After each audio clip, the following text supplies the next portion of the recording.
conductor who hired me was Mistislav Rostropovich, who was a Russian cellist, probably the greatest cellist in the 20th century. So he was such an incredible musician that, it's like a hurricane every time he would conduct something. Everyone was just swept along by it, especially with the Russian repertoire, which Tchaikovsky or Shostakovich, things like that.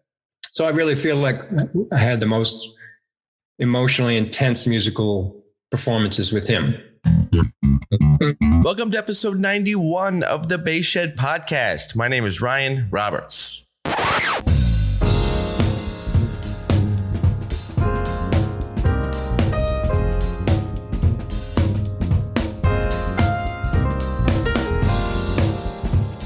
All right, on the episode is double bassist Robert Oppelt. Robert Oppelt is the principal bassist for the National Symphony Orchestra.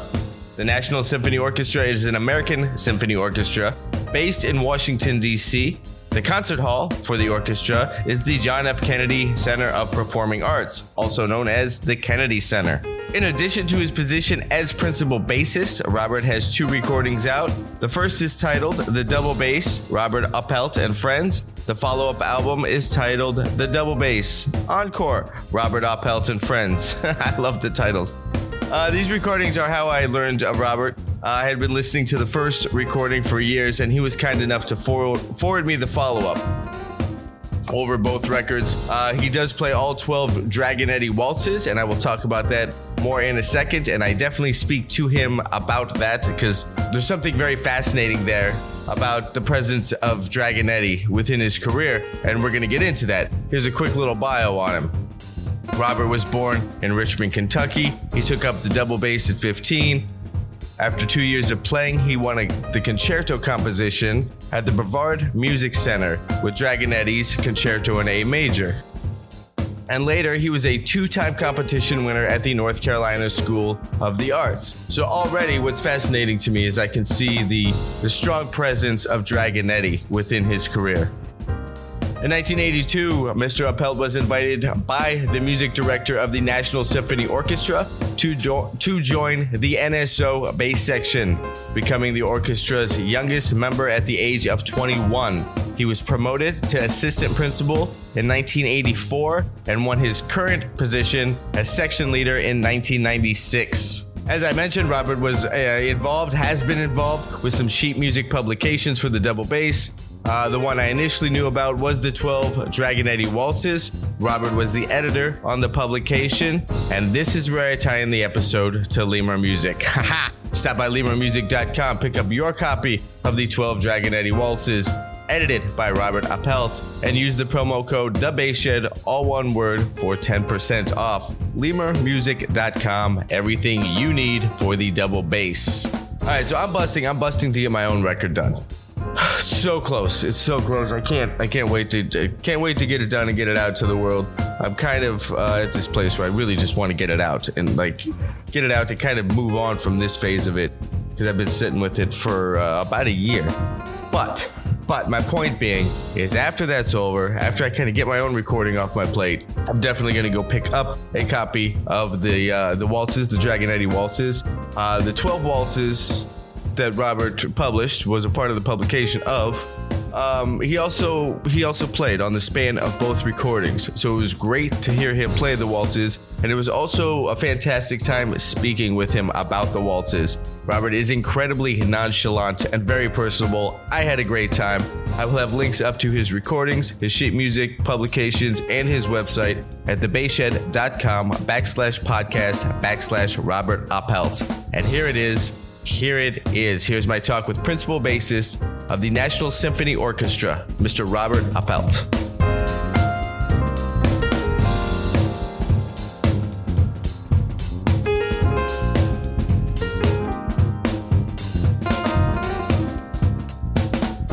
Hey, Robert, how are you? Good, man. You got the mic out. I do, yeah. And I got this trusty little sock over it yeah. What do you call it? The expensive the thing. Shows you how cheap I am. It's a story of my life. How you doing? I'm good, man. I'm good.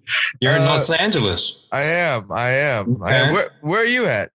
I'm in Northern Virginia, just outside of Washington, and Fairfax, Virginia. Okay. Have you been out this way before? I've been to the East Coast, but never Virginia. Okay. I hear good things. A friend of mine was born there. Okay.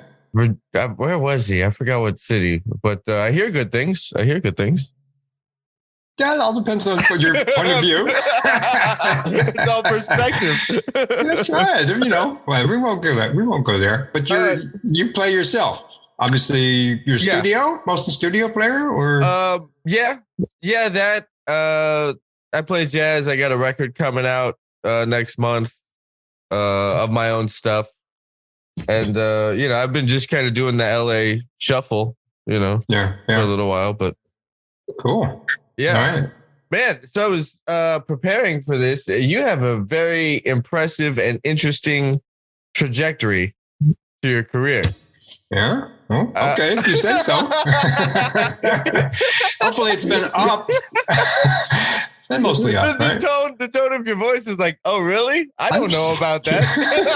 Most of it just happened by accident. I'm here. I'm on for the ride. Let's fasten seatbelts. Let's go. You're doing it. Yeah. So let's go back. Let's start. You obviously know you were born in Richmond, Kentucky, and you grew up playing violin and piano. So automatically, right there, it leads me to believe that maybe your parents were musicians or wanted you to be around classical music as a child. Exactly. Yeah, both of my parents were classical musicians. My dad was a professional violist. Okay. And also a conductor. Oh. And my mother was a violinist. They met at the Eastman School of Music, where my dad got his DMA, and my mom was working on one of her master's degrees. Okay. And his first job out of there was Eastern Kentucky State College. Okay. Which is, you need a bodyguard if you go in there. Oh, is that the hood? Well, no, it's not that bad, but beggars can't be choosers, and that was like 1955 when he started there. Okay. And then he took another job at Illinois State University, and then later City University of New York. So we worked our way up into Connecticut. So I did most of my formative schooling in southwestern Connecticut, kind of between Bridgeport and New York City. Okay. And then you made the leap over to double bass at 15. What was that? Mm-hmm. What was the catalyst for the shift? Well, I had a few years without any music at all. I think probably from 6th grade to 9th grade, I didn't play any instruments. It was, just a normal kid playing sports and burning down the forest and shooting BB guns and all that stuff. BB guns. Yeah, you remember those things. Yeah. And I guess one day my dad came home and said, "Look, this place where I teach, they've got a bass that's not being used. We'd really like you to try it." Okay. I had never noticed bass. I've been to a lot of concerts watching my dad conduct and stuff. Sure. And I was thinking about playing golf at the time. So I thought, okay, well, if you'll buy me a season pass to play golf, I'll try a month's lessons on the bass. Okay. And I swear I never played any golf that summer, and just boom, something happened. I just fell in love with the bass. I was immediately practicing 2 hours a day, playing along with recordings of classical symphonies. My dad had all kinds of bass parts because he was actually reviewing them for publishers. One of the things he did on the side, he got music in to the house, and he had stacks of music, and he happened to have complete bass parts of Haydn and Mozart symphonies. And I just, for some reason, loved the instrument. I loved playing along. So it leads me, I have this conviction now that most of us have musical ability, but you've got to find the right instrument, something that you really have chemistry for. And I didn't have that for piano and violin, but something about the bass, the slowness of it, but also just the physical, as you know, vibrations that you just very enjoy. Visceral instrument. Yeah. Oh, it's incredible. Yeah. Do you subscribe to the mentality that the instrument picks you? Well, I don't know. I mean, if you're lucky enough to try every instrument, I suppose you could say the instrument could pick you. But sure, both of my kids have fantastic musical. I think they have great ears, probably even better than mine. But my son played cello, and he was, big kid and big, stiff, muscly, bony fingers, and it just didn't work well. So he didn't develop it. But I think now he would have been a great singer, or perhaps, trombone or something. My daughter played some violin. She might have been better on cello, I think, in retrospect. But so neither of them stuck with an instrument. We just gave them 3 or 4 years of the, requisite music education. And we said, hey, if you don't want to practice, we don't want to pay. That's fine. We know how difficult it is to succeed in music. So we're not going to push it unless you got passion. Like I had passion from when I was 15. Sure. Yeah. And you probably did too, right? I did. Yeah. I started on electric bass around that age. And then by 17, I was teaching professionally. Yeah. So you went fast. Yeah. And the teacher I coaxed my parents into like a couple years of bass lessons, and then whatever happened, my grades dropped or something, and they were going to stop paying for the lessons. Yeah. But that teacher had this little deal that if I got him more students, I would get 2 lessons free. If I was so I just hustled a couple extra months of lessons by getting other people to sign up because my parents weren't going to pay anymore. So I'm like, I still want bass lessons, so I'm going to hustle. That's so cool. And then that teacher went on to start another business or something and gave me all his students. Oh, there you go. Boom. Yeah. And it just like fell in your lap in a way. You just did instinctively what was the right thing at the time, right? Yeah, I did. And it's, in retrospect, it's hilarious, being that young and being in some of these situations. And you're like, man, I was in over my head, but it was great. It's great. It's good to teach too, right? When you're young, because then you have to really know your shit when you're teaching. You do, and have to know how to explain it, which is a different deal instead of just however it makes sense, in my mind.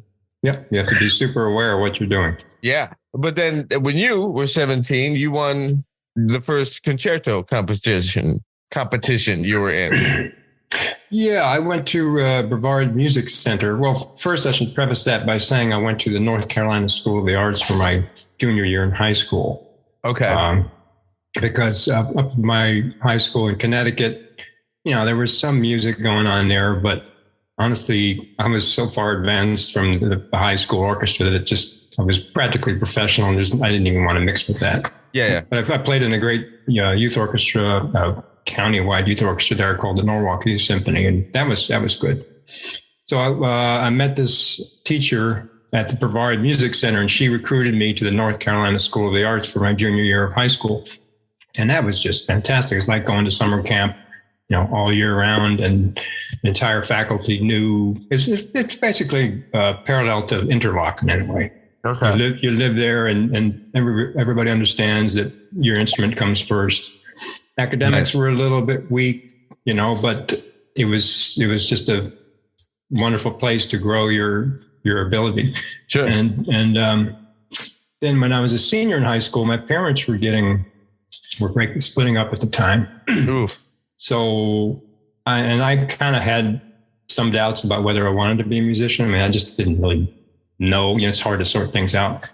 Yeah. So I went back to my public high school at home also to be with my family during that time.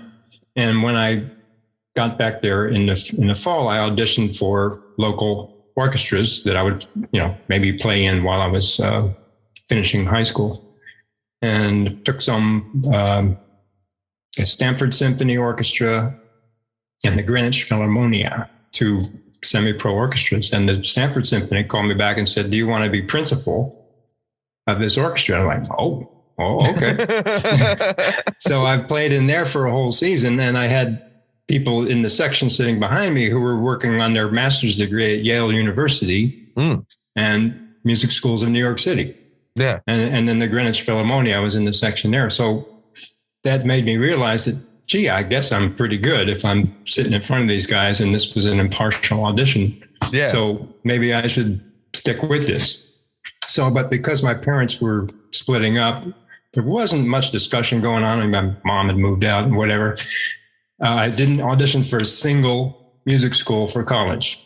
Mm-hmm. Instead, I just went back to the North Carolina School of the Arts, which has a college division. I liked the teacher. I liked the environment. I kind of got ahead because I had already done some high school work there, and some of the classes are kind of mixed with college. Okay. So I just went right back there. I made sure in the summers that I did really competitive programs. I did, for instance, Tanglewood Music Center Fellowship, 2 summers. And then they had the North Carolina School of the Arts had a summer orchestra that would travel to Europe. I did that twice. Nice. And then I finished my degree as a junior after my 3rd year. And then my 3rd year of college, I started taking professional auditions when I was 20 years old. Yeah. And if you want, I'll just keep yakking here and tell you the story if you want to break in. Well, I want to actually, because this is something I want to come back to. At 17, you won the concerto composition playing Concerto number 5 by Dragonetti in A major.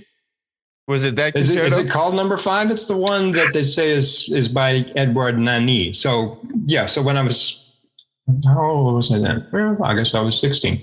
Okay. Yeah. So that was 2.5 years after I started playing. I won the concerto competition at Brevard Music Center. Just the third movement of the, bum, bum, bum, with that one. And I also won the concerto competition twice at North Carolina School of the Arts when I was in college there. So that was, a good thing to be in a smaller college. If you go to Juilliard, you got 30 bass. Well, I'm exaggerating. Bassists, pianists, tons of people competed against, which I didn't have. So yeah, that was a great experience. And how did you come across the Dragonetti piece? Well, back in the 70s, that was the standard solo that everybody learned. I mean, It was even on auditions. It was required on symphony auditions. Okay. I actually played it the first time I took probably the section audition. And there was another time that I auditioned for assistant principal and principal. A series of auditions at the NSO and other places. I was playing the Dragonetti Concerto, probably because I knew it so well, because I, obviously performed it with an orchestra. So yeah, nobody plays it anymore. Now it's Van Hall or Bottesini, things like that. Yeah, it seems like I'm not a huge classical player, but it seems like the Bottesini in B minor is probably the cornerstone, of like bass solo concertos. That's kind of the one everybody seems to touch on. It seems to be very popular. I don't think it's the best one for auditions because it's really difficult with orchestral tuning. It's all high stuff, and you need to have really light strings, and you're playing constantly, and most of it is all over the fingerboard. At least Dragonetti, it works okay with orchestral tuning. And you got phrases, shortened phrases where you get time to get a break and things like that, and you have to shape a lot of phrases. Bottesini is just like pedal to the metal, to get it in, right, and downhill. Hopefully not, but it's a tough one. But not the playing, just the speed. So at 17, you do that, and I do want to. So then at 21, you get invited to the NSO. Well, let me back up a little bit. So I started professional auditions at age 20. So then my first audition was assistant principal of the Boston Symphony Orchestra. Okay. And the first round was you had to travel to Boston and play in Symphony Hall for a tape recorder. So if you lived in Los Angeles, you still had to fly. Yeah. Go into Symphony Hall. Reel-to-reel tape deck right there in the middle of the stage. Personal manager pushes play, and he says, "All right, audition." Right, and then you drive home, and you get a call 2 weeks later, which I did. Okay. So I advanced to the semis, or whatever you want to say. It's the last 8 or 9 people in the first audition, which was assistant principal of Boston Symphony Orchestra. Larry Wolf, who's a famous, incredible player. He won the job. He was already a member of the section there. So. When I told my mom I was going to take that audition, of course, she was like, "What? What are you doing that for?"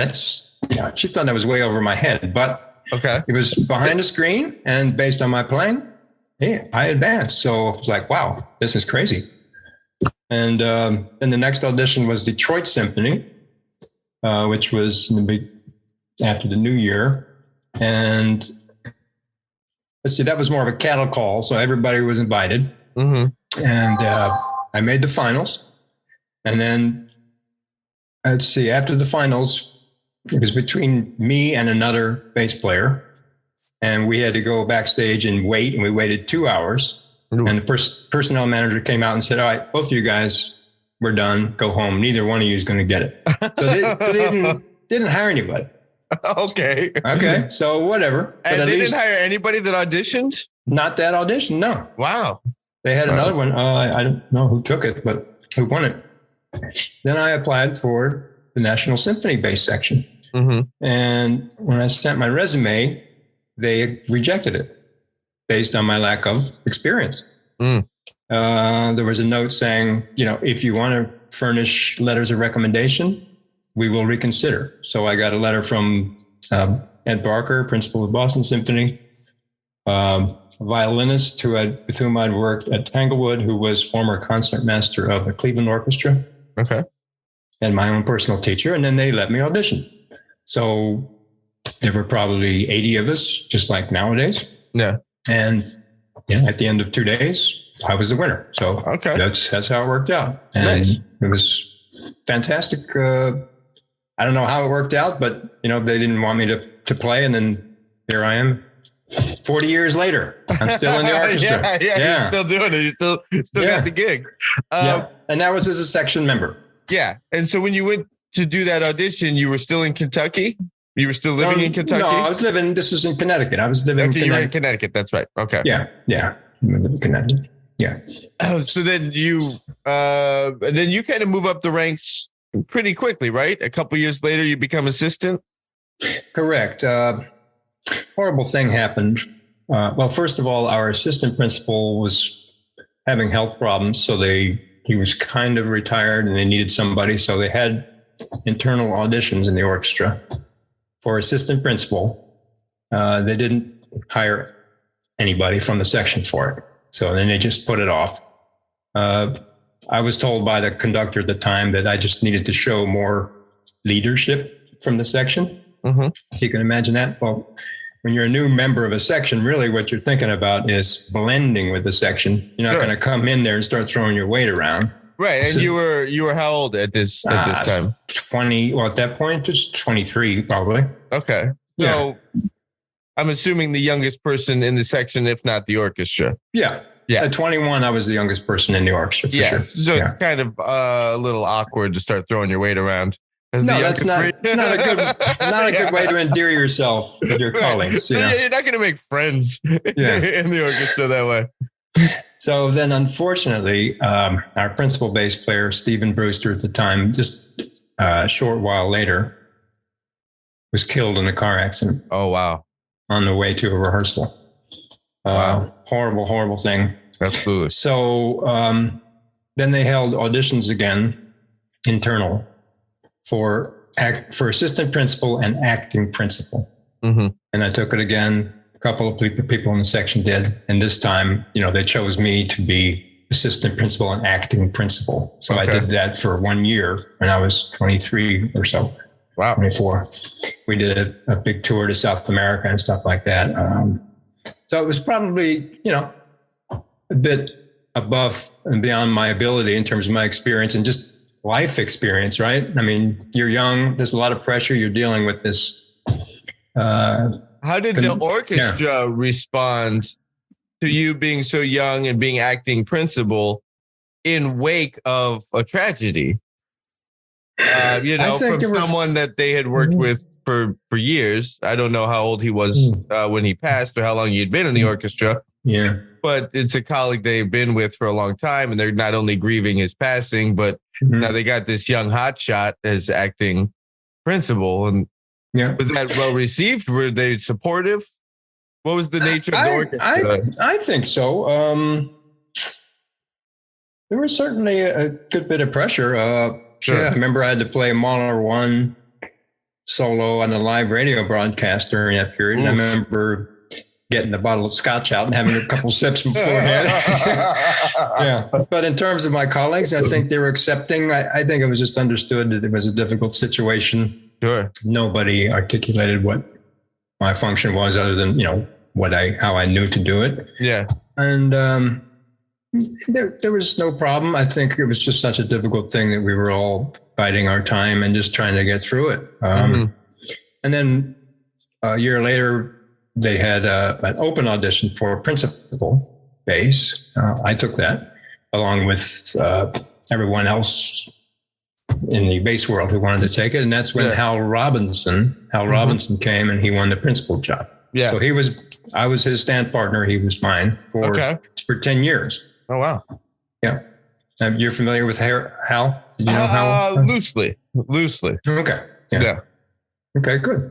So then in 1996, you become principal. Right. Hal auditions for the Philadelphia Orchestra and wins that job. So he leaves. Then they had national auditions for principal. And I wasn't, wasn't pining for the job myself. I had enjoyed playing assistant. I didn't have to work as hard as, Hal. And Hal just had the most incredible work ethic of anybody I had met. I mean, he'd get up and practice scales at 5 o'clock in the morning and just, man, he was Superman in that regard in terms of his work ethic. Yeah. So I just had to ask myself, because I wasn't dying to be in charge. Mostly I felt like I would probably regret not taking the audition. I know that seems lame, but my life was good. I was married with 2 kids and there was balance. Yeah. I'm moving over a foot and a half to the left. Is it that much different? Is it worth it? But I just, I took the audition anyway and I won it. So, so I thought, okay, well, I guess this is meant to be. And, it's been really fun. I've actually enjoyed the increased level of responsibility, musical responsibility, and just overall responsibility. And I've come to believe more that the more challenged you are, the happier you're going to be, whatever your endeavor is. Sure. Yeah. Do you think at this point, after, from when you were acting principal until when you landed the chair, and you had gone through some life, married, kids, you had to kind of assume more responsibility in your personal life, that all facilitated how easy you kind of made the shift into being principal, and you just grew up. You had more responsibility in the world, and that came through musically.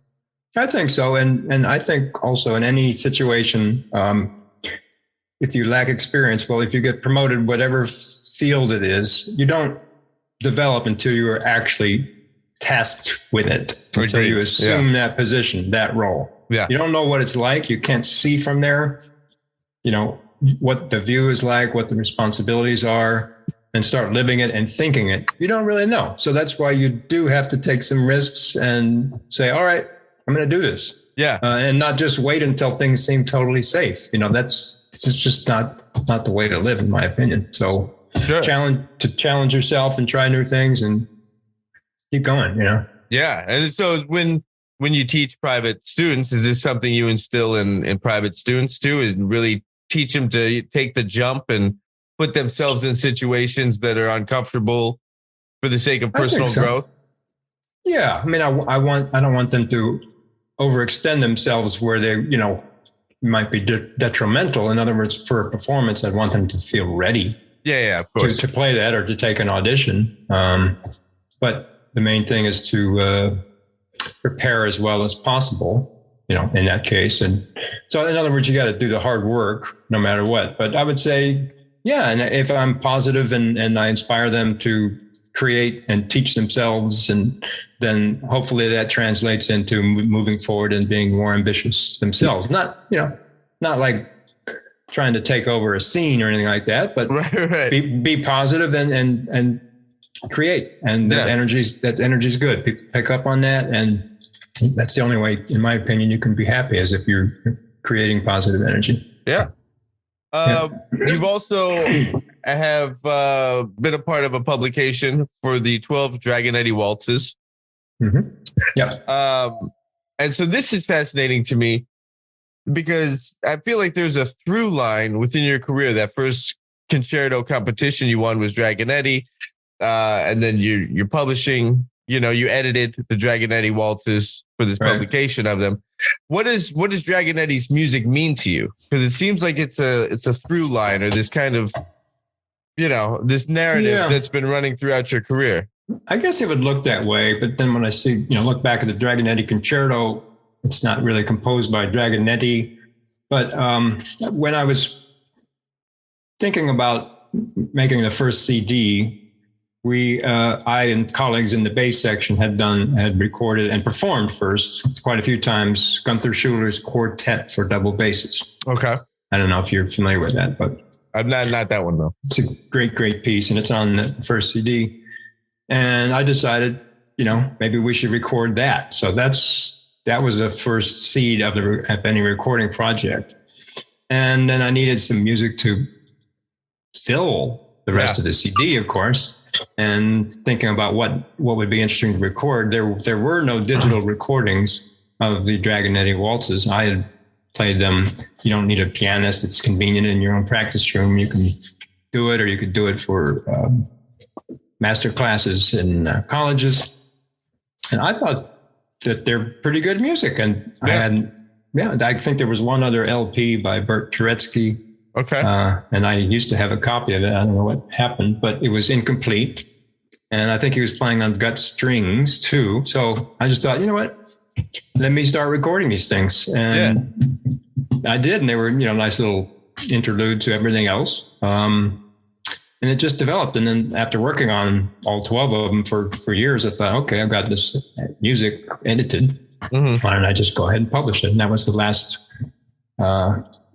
step of this whole Dragonetti project. So okay, yeah, but I enjoy them, and I think they're fantastic pieces because they're very transparent, like Mozart in a way. I mean, you can tell what kind of bowing technique, left hand technique, sound production, nuance, phrasing, pacing, all these things that you really have to learn, which are difficult for bass players. So it's all right there. And, the sky's the limit as far as what you can do with those things. Yeah. How else, when we were discussing, chatting over email, we talked about your recordings. How else did you go about selecting the material for them? Both the two records, you have double bass, and then you have the encore. Right. On the encore, there's a fun composition by John Clayton, which was nice. I love that. Yeah. So then that's what made me curious. Like, how did you go about selecting all the material that's going to fill out some of these? And on record one, you have it's 7 through 12, right? You played the last 6. Is it the first 6 or the last 6 on the first record? The first 6. The first 6. And then the second record, you do 7 through 12. Yeah. On the first record, I really wanted people to hear the bass, the true orchestral double bass. So everything on there is played with orchestral tuning on the bass that I play in the orchestra. Okay. The sometimes gruff and ugly sounding instrument. Because some guys who are prominent soloists, they make a lot of modifications to the instruments. The strings are real light. The bridge is real close to the fingerboard. They adjust their bowing technique so that they don't play spiccato, for instance. Everything's on the string. And it's adjusted so that, it records well in the studio. Sure. But so the first CD is really the acoustic double bass as we know it in the orchestra. Okay. So it's not sexy sounding necessarily. Let's put it that way, right? So in that way, I thought this would be different. Sometimes maybe it doesn't have as much of that appeal, but I thought that was an interesting thing. And then there's a Serenade for Double Bass Harp and String Quartet by Charlie Barnett. I had performed that a few times on symphony tours and other concerts. And as a favor to the harpists, we did this Claude Debussy, the same instrumentation, dances sacré et profane. So that was a favor to her. And so it shows the bass in a supporting role there, which is kind of yeah, kind of nice. And it's an incredible piece of music. Yeah. And then on the second CD, I did start putting some of the solo tuning stuff on there when I got into the more standard solo repertoire, like Kuchevitsky things. Music where you really need that kind of facility to get around the fingerboard up high. Mm-hmm. The Bottesini Elegy, Kuchevitsky, Chechon, Tries, Humoresque. Yeah. But the Clayton was a fun thing. I think I had a couple of students that worked on that. Okay. I thought, you know what? This is a really cool piece. I'm going to learn this. Yeah. So have you played that one? That's really cool. I haven't. No, okay. I had heard of it, but that was the first time I had heard it. Yeah. But I had known of it. But yeah, it was a fun piece, and it was a nice addition to like the program of that record. I thought. Yeah. I thought it was a fun decision. Yeah. What do you, besides playing in the NSO now, National Symphony Orchestra, what else are you doing to challenge yourself? Well, I did have a teaching career at the University of Maryland. I was adjunct there for 16 years. Oh, wow. And then just a few years ago, I thought, you know what? I think you say that past tense. What happened there? Yeah. I just thought I'd done enough. And the drive was pretty nasty, going, the famous Washington, D.C. Beltway during the morning rush hour. It's just kind of old. How long was the commute? I mean, I'm an Angelino, so I have to talk about traffic. All right, so I better come up with This is really aimed at traffic across the nation. I better come up with a really long number. It took me 6 hours to get there, man. It was horrible. No, it's all relative. And then, so I moved on from that and I've taken some other hobbies up. One is sailing. Okay. And sailing is one of those things that requires, if you're into it, if you have the passion, requires a certain commitment. So I've developed my sailing skills more, and now I have a little bit more time to do that. Have you seen the documentary? I just watched this documentary about when Australia beat the United States in the America's Cup. Is that what it's called? Yeah, America's Cup, sure. Yeah, I just watched the documentary on that. It's really fascinating. I heard about that, but then my son sent me a link to that. I need to watch it. Yeah. But I haven't watched that yet. But so I basically right now my passions are performing and sailing. And then of course, my family, I've got 2 kids that live within a half hour's drive, and they're both married and we see each other a lot. Okay. So, and did they go into the arts? Did your children go into the arts in any capacity? No? No, my son was a jock in high school. He lettered in baseball, basketball, and football. Okay, wow. And then he went to Virginia Tech for business. Okay. And now he sells software to government agencies in Washington. Good for him. Yeah. And my daughter followed him to Virginia Tech. She was international studies and French.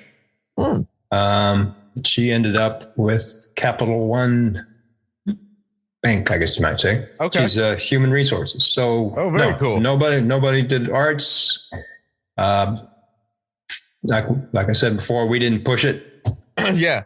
So they followed their own path. I'm proud of that. Yeah. They did it. They did it, man. That's it. That's cool. That's cool. Yeah. So that's good. Are you teaching in any capacity? Do you have a private studio that you still have some students? I don't have a full studio right now. To be honest, right now, if someone's taking an audition, they'll give me a call and come by, and I'll just, listen to them play, take notes. And mostly it's like doing them a favor. I don't even charge them half the time. No. So no, I'm not doing a lot of teaching. Okay. Interestingly. Do you miss it? No. Not at all. I mean, I enjoy, the relationships with the folks, but there are enough eager beavers out there they're dying to develop teaching studios. That's fine. I'm not going to get in the way of that. And so I have no reason to, no reason to try to compete with that. And honestly, I don't get up in the morning and say, gee, I need more students. Right. Doesn't happen at all. Okay. Yeah. I've done that. I started teaching like you, when I was a teenager. Sure. Still practically in high school, and I'm 61 now. So I think I've, contributed enough to that arena. That's fine. That's nice. I think that's a good perspective. Is you can realize when you're done with it.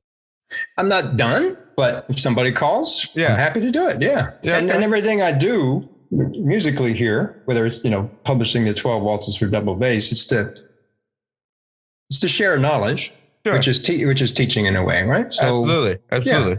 I'm into that. What does your innate passion for music primarily exist in performing?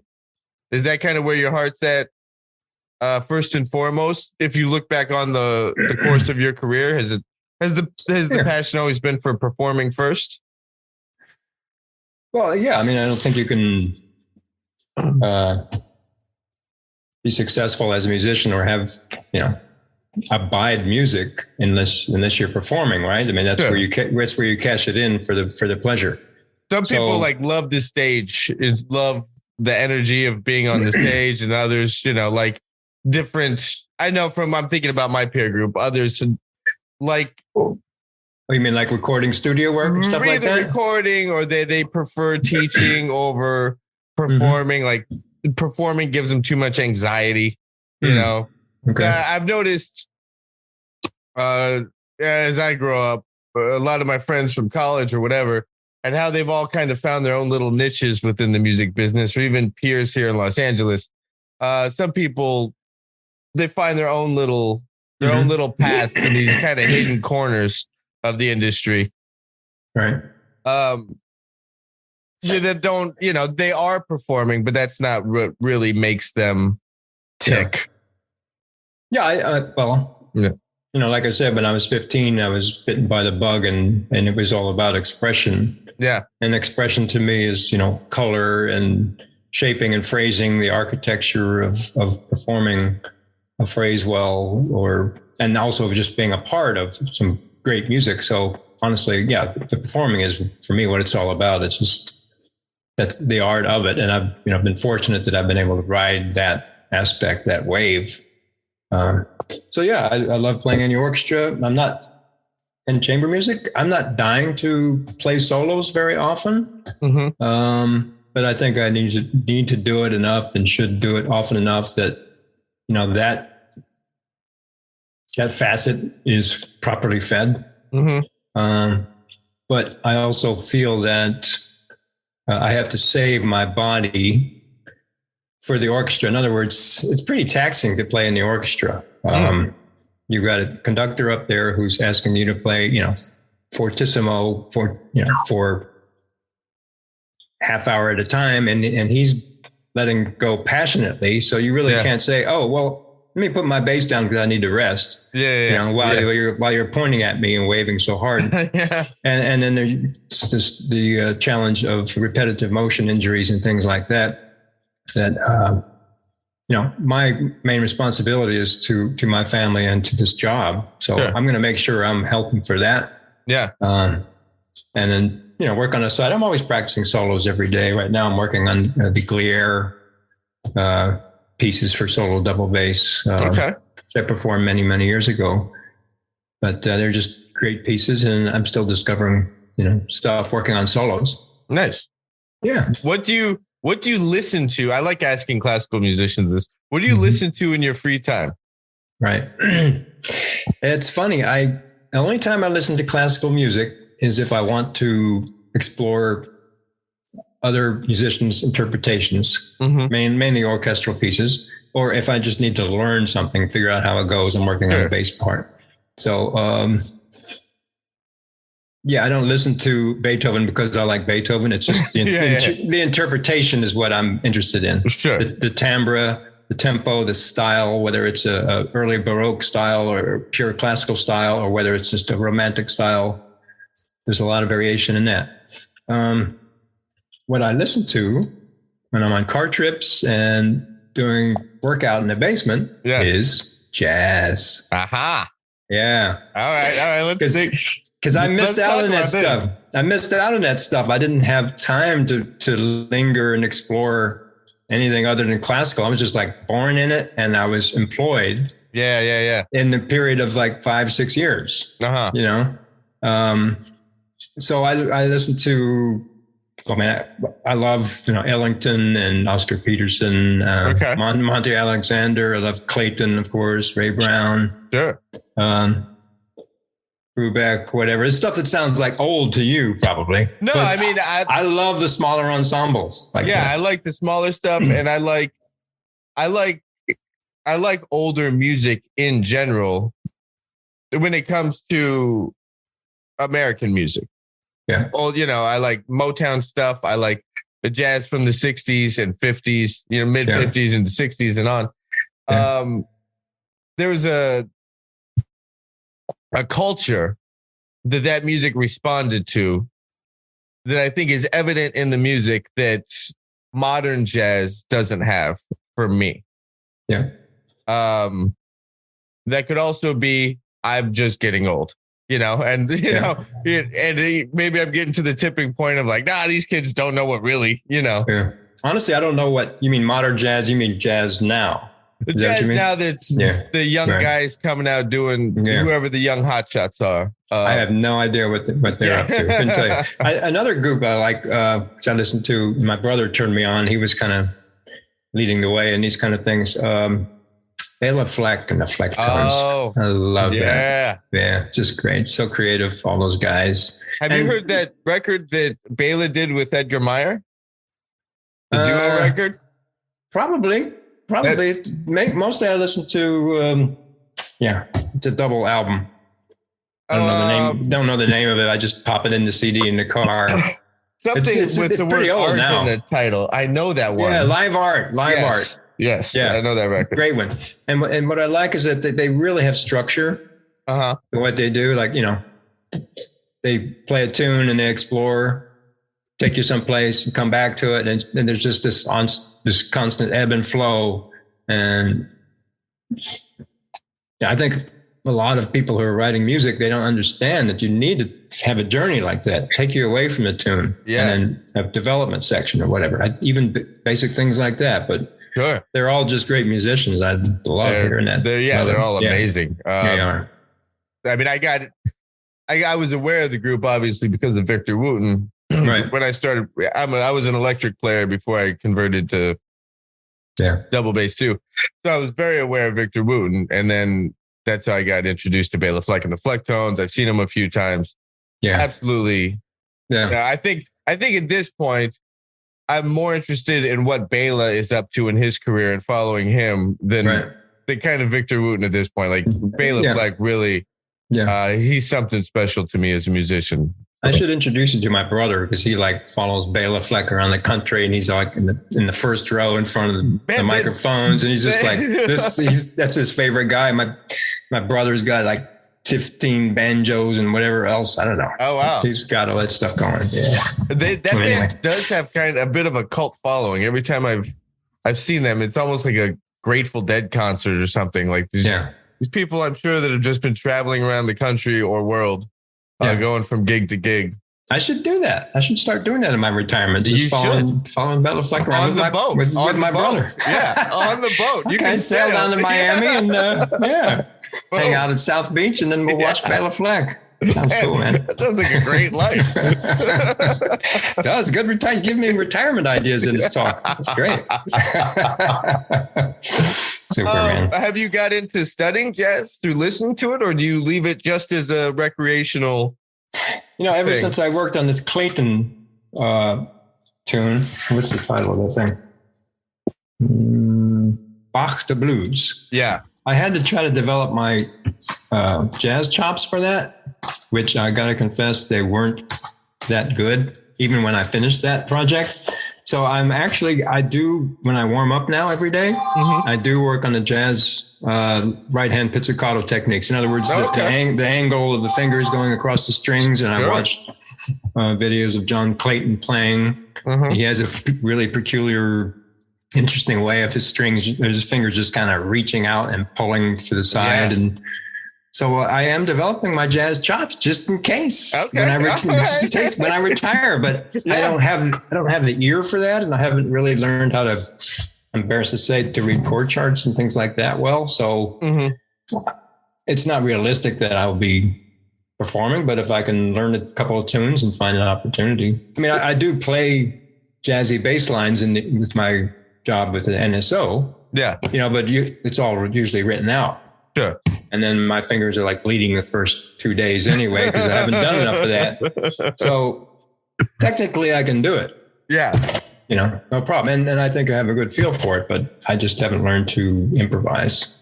Sure. So yeah, that's the whole thing. That's it. Yeah. So it's a big part of my modern musical ability that's lacking. Yeah. So, but I right now I don't have time to work on it. Yeah. I just really don't. Right. But I'll find a way to, like I said, keep learning, and I'll probably will try to work on that too. That's cool. When is the off season in the NSO? Well, we have a mandatory vacation, basically the month of August. So we get 4 weeks off there, and then we get a number of other weeks sprinkled throughout the season. There's a subscription season that starts for us next week, and that's completed in early June. And What's then the subscription season? What does that mean? It's like 16 weeks of concerts with guest conductors and our music director. And we do 3 performances of each program at the John F. Kennedy Center for Performing Arts. Okay. Yeah. And then go ahead. Oh, no, continue, please. Okay. So then we have a pop series stuck in there. And then we have young people's concerts. And then at least over my career, we usually do 2 to 3 weeks on tour, which for COVID, of course, we haven't done that. We had two tours canceled. We were set to go to China and Japan, and even to Hiroshima. We were going to do a memorial concert there in Hiroshima. That was going to be cool.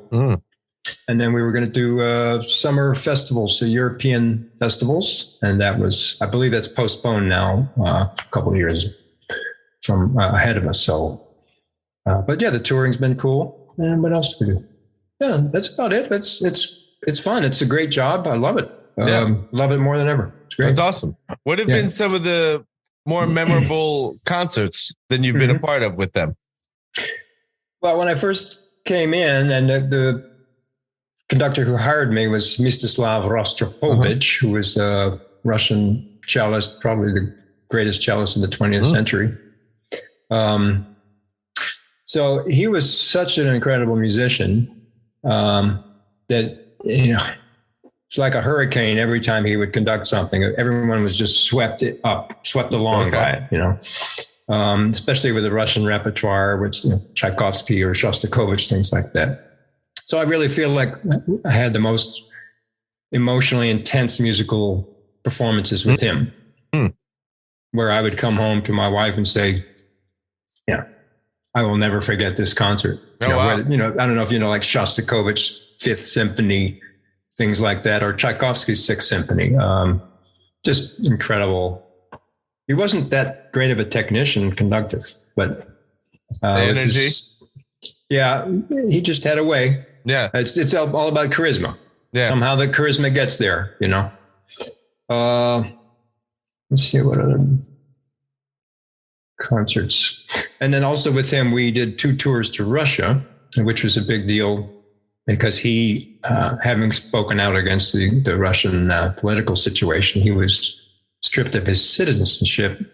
Oh, wow. At a point, and then it was restored. So he took us back to Russia with him, and we played a concert outdoors in Red Square in October. Oh, wow. A live televised concert with 100,000 people there, including the president of Russia, Boris Yeltsin, at the time. Okay. But it was cold as shit. I mean, it was like 38 degrees, and we were all playing in our winter coats and hats and, believe it or not, gloves. You can play bass with gloves? With the fingertips still intact, or with the fingertips cut off? I don't remember if it had the fingertips. I think it was just regular gloves. I mean, didn't have a choice. You couldn't move your fingers if they were so cold. So that was incredible. That was obviously not a musically satisfying experience. That was just memorable from a historic point of view. Yeah, and I can't imagine what the weather did to all those acoustic instruments, tuning wise. We were afraid Yeah, when we hang up here, I'll send you a copy of a photograph of. There's a poster of us on the podium there. I'll send you a link to that. With the gloves. The orchestra, yep. Yeah. Our concert master's got earmuffs on, and he's sitting there playing. That's insane. Yeah. I mean, I understand kind of the significance of being outside from a historical place standpoint, and the kind of the optics of that, but right. Acoustically and what that puts the musicians through. Terrible idea.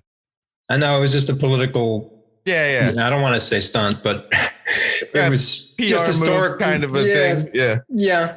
He had to do it, and we were a part of it. Sure. But I don't know if he could get away with it. Someone could get away with that these days in orchestra playing. But we had traveled so far, we weren't going to say, "Well, it's too cold. I guess we just won't play." Right. Had to do it. Sorry about that. Let me turn my phone off here. So, yeah, I guess I just focused on Rostropovich, but to me, I guess he was the most interesting musically of all the conductors that we've had in terms of music directors. Yeah. What are some skill sets that's being principal for so long? What are some things you've learned along the way that you were trying to maybe instill into the students when you were teaching about leadership or about presence or poise or things you picked up from being in the chair so long that you would want to instill? Oh, that's a really good question. Well, number one, you have to be really prepared. More prepared than anybody else. And I think it's a good lesson for life in any situation. Absolutely. If you can be ahead of the game, that's really important. Let's see here. Your own dedication and commitment to the music is the most important thing. And I think those around you sense that and they're pulled along by that. In other words, I have to show that I'm really enjoying what I'm doing and that I'm passionate about it. Yeah. Because if I look disinterested, then that's not leading. Right. So you have to show that you're driven and that kind of set a tone for the section. Yeah. Absolutely. And then there are times where if the conductor isn't beating, if they're just more interested in a pose that looks good for the audience, and you got 8 bass players that need to land a pizzicato together while he's on his tiptoes. Yeah. Then you have to develop a good sense of body language or conducting yourself with your body that we can all play together. So that's something like we have a big gala concert tonight. And it occurred to me that, we're starting one of the pieces has the double bassist playing a pizzicato, first note. And the conductor gives 1 beat preparation, but it's really, really tiny. Yeah.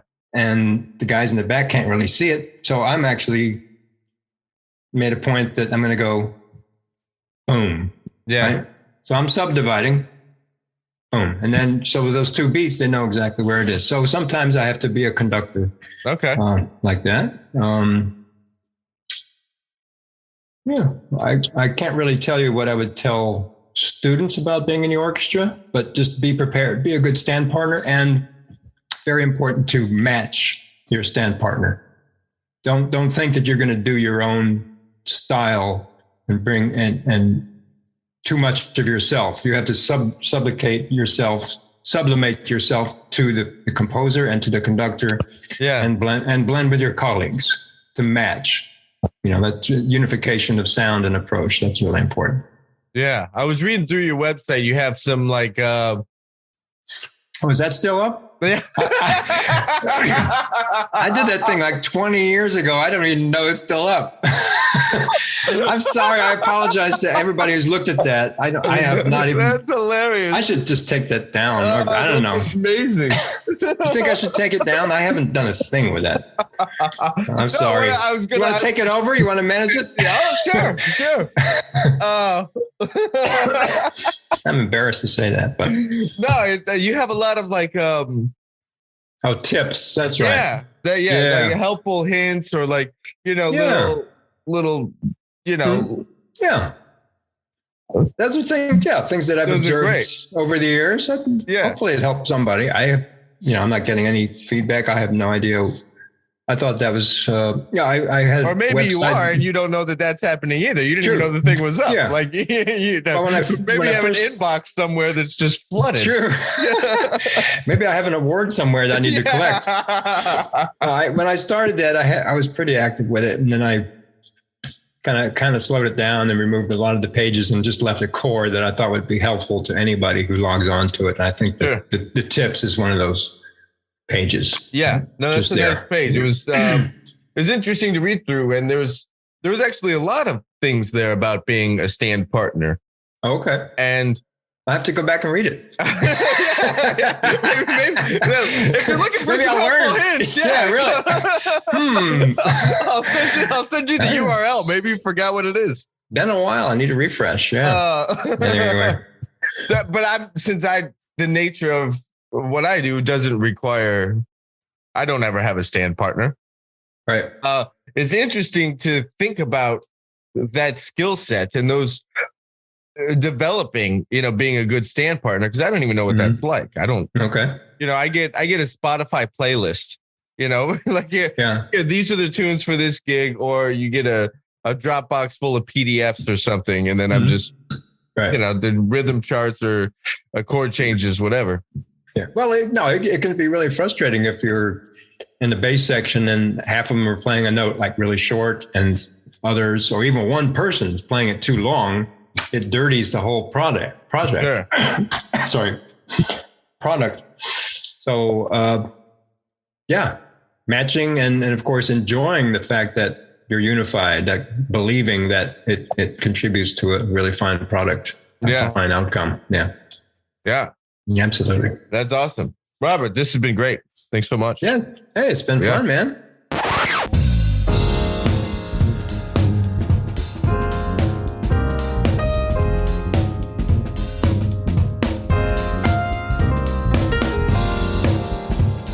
All right. If you are enjoying the Bass Shed podcast, please hit subscribe wherever you are listening to it. Please consider leaving a comment. Let me know what you think of the show. I always appreciate feedback, and you can email me at ryan@thebassshed.com. I had a great time talking with Robert. He's just killing. It was killing. He's so laid back, a lot of fun. Had a few laughs. It was fantastic. Thank you, Robert. And again, I will have links up to his recordings and publications at thebassshed.com/podcast/Robert Oppelt, and links for the discount at Lemur Music. Use the promo code TheBassShed for 10% off. All right. That's all I got. I should probably stop trying to sell stuff. You know what I mean? Enough, Ryan. Shut it.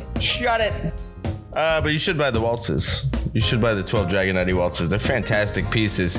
All right, that's all I got, folks. I'm out. I'll catch you on the next one in a minute.